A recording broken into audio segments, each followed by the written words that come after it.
Z load. So you can get output is 7.94 and the 37.1.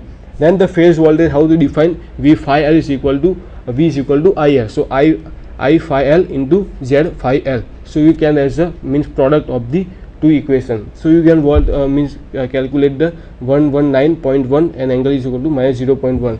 Then the first value is a resistance value is 0.006, inductor value is 0.2. so we summation as a 0.06 plus j.12 and the load will be the 12 plus .j9. Then the real power, what is the real power equation? P load is equal to 3 into V phi into I phi into cos theta, and the reactive power will be defined as the 3 V phi into I phi into sin theta, and the apparent power will be as a 3 V phi into I phi.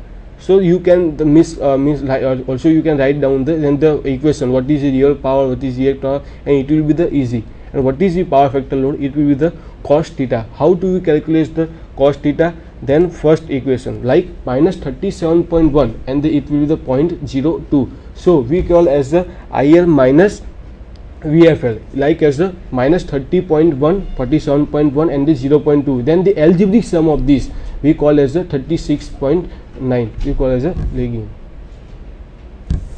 Then the conclusion, what is the voltage of the three phase system are the 120 degree, and the what is in the delta connection. So it is the end of the lecture. Thank you. Good afternoon.